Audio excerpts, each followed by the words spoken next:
워런 버핏이 저분기에 이어서 현금 보유를 더 늘려서 최고치를 또 경신했습니다. 버크셔 해서웨이가 현지 시간 기준 4일 기준으로 무려 1,572억 달러, 200조 원이 넘는 현금을 가지고 있는 것이 확인되는데요. 21년 9월에 기록한 이전 사상 최고치 1,492억 달러에 비해 보유 현금 규모가 무려 5.4%나 늘었습니다. 버핏이 다른 사람도 아니고 버핏이 이렇게 현금을 늘렸다는 것은 지금 살만한 기업이 그만큼 보이지 않는다는 얘기가 되겠죠. 그건 여전히 증시 레벨이 저평가로 볼 만한 국면은 아니다. 좀 더 하방 압력이 보인다고 버핏이 판단했기 때문으로 분석이 되겠습니다. 대신에 버핏은 단기채를 집중적으로 사들이고 있는데요. 보유 현금 대부분을 수익률 5%가 넘는 단기 국채에 투자했습니다. 작년 말 930억 달러 수준이던 단기 국채 보유 규모가 9월 말 1264억 달러로 늘었으니까 9개월 사이에 단기채 보유 규모가 무려 334억 달러나 늘어난 것입니다.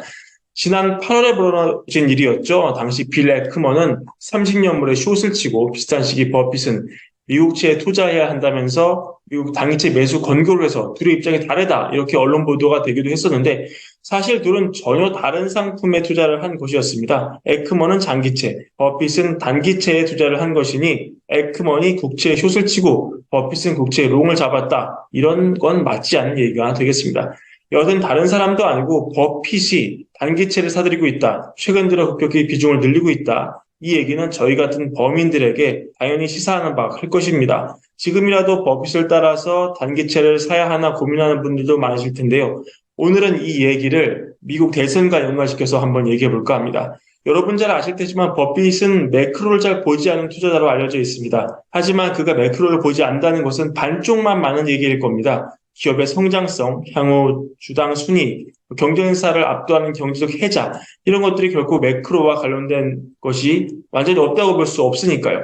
지금 버핏이 투자를 안 하는 것도 역설적으로 매크로를 보기 때문입니다. 그렇다면 버핏이 지금 투자를 망설이고 현금을 쌓아놓는다는 것은 현 주가 레벨에서 그리고 향후 기업의 EPS 전망치를 봤을 때 본인의 필터링을 통과한 기업이 거의 없기 때문일 것이고 이는 단기 기업이 폭발적으로 성장할 가능성이 줄어든다. 수익을 내기 점점 힘들어진다는 얘기가 될 것입니다. 그렇다면 이는 경기 침체와 무관한 얘기가 아닐 것이고 얼마 전 나온 1% 초반대로 예상되는 GDP 나후 전망치, 싸늘하게 식어가는 노동시장은 이런 버핏의 생각을 뒷받침하는 그런 예일 것입니다. 사실 지금 상황만 보자면 경기 침체가 오는 것이 어찌 보면 정해진 수준일 수 있습니다. 가파르게 올린 기준금리는 분명 어딘가를 망가뜨릴 공산이 크고 이게 정리되고 뜸이 되는 상황에서 침체가 지나가는 것이 정해진 수준일 수 있습니다. 하지만 문제는 내년에 대선이 있다는 점인데요. 그리고 바이든 정부는 대선 전에 침체가 와서 표심을 깎아먹기를 분명 바라지 않을 것이라는 점입니다. 지금 전황은 바이든에게 절대로 불리합니다. 뉴욕타임즈 보도에 따르면 내년 11월 미국 대통령 선거 캐스팅 보트 역할을 하는 6개 주 경합주 여론조사에서 트럼프가 바이든에게 승기를 잡고 있습니다. 네바다와 조지아, 애리조나, 미시간,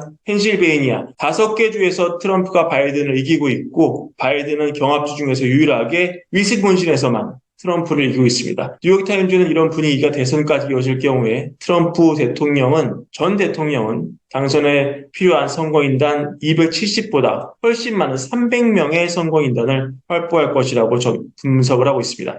바이든 이전에 재선에 실패한 몇몇의 미국 대통령 사례를 보겠습니다. 가장 최근은 20년 트럼프일 텐데요.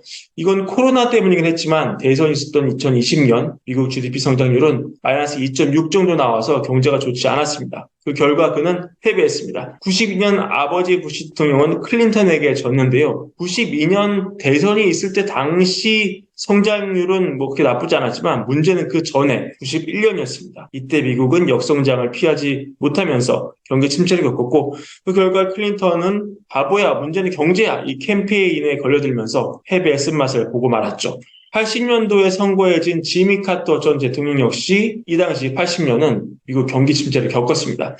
결국 보면 문제는 경제라는 걸 알 수 있는데요. 경제가 침체에 빠지면 현직 대통령이 재선하지 못했습니다. 이걸 바이든 정부도 너무나 잘 알 것이고 따라서 어떻게든 바이든 정부는 재정을 꾸역꾸역 풀어서 경제가 침체로 가지 못하게 철저하게 방어를 할 것입니다.